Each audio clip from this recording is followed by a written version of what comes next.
Then we move to question number 12. Denise Roche. Thank you, Mr Speaker. My question is to the Minister of Internal Affairs and asks, is he doing enough to prevent problem gambling and ensure gambling venues comply with their host responsibility requirements, given an Internal Affairs mystery shopper campaign found that 101 out of 102 venues failed a test regarding host responsibility? Mr. Speaker. Honourable Peter Dunn. Mr. Speaker, yes. While the mystery shopper exercise has shown that improvement is needed to ensure gambling venues and casinos are fulfilling their host responsibilities regarding problem gamblers, I'm generally satisfied with the work being done. There was a range of measures to improve practice to prevent problem gambling and improve host responsibility in place. For example, DIA officials are reviewing the training that venue staff receive from the gaming machine societies to ensure that training is effective.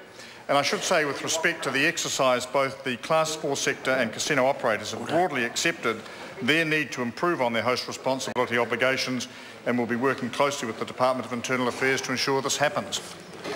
Supplementary. Supplementary question, Denise Roche. Will he strengthen our gambling laws on host responsibility, given that compliance is so poor that the undercover operators used by Internal Affairs were able to go up to bar staff and beg for more money and then go back to gamble with no intervention? Honourable Peter Dunn. The Gambling Amendment Bill number 2, which is currently on the order paper and making remarkably slow progress, makes some steps in this regard. There's a Gambling Amendment number 3 bill recently introduced to Parliament, and I've also signalled that in the context of this rather fast-moving area of change, a wider review of Class 4 gaming societies may be in order. Supplementary. Supplementary question, Denise Roche. If the Minister is really serious, will he support our Green Party changes to the Gambling Amendment Bill number 2 to introduce real-time player tracking and pre-commitment cards, given that these have proven to reduce problem gambling overseas? And if not, why not? Honourable Peter Dunn. No, because there are a number of unfounded assumptions in the member's question.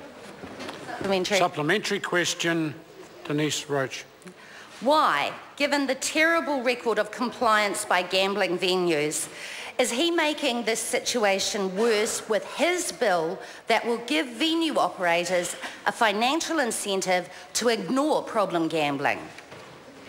Mr. Speaker, the Dunn. legislation does no such thing, and all the member does by making that sort of a comment in a question is demonstrate her lack of understanding of it. Order. That concludes questions for oral answer. I call on Government Order of the Day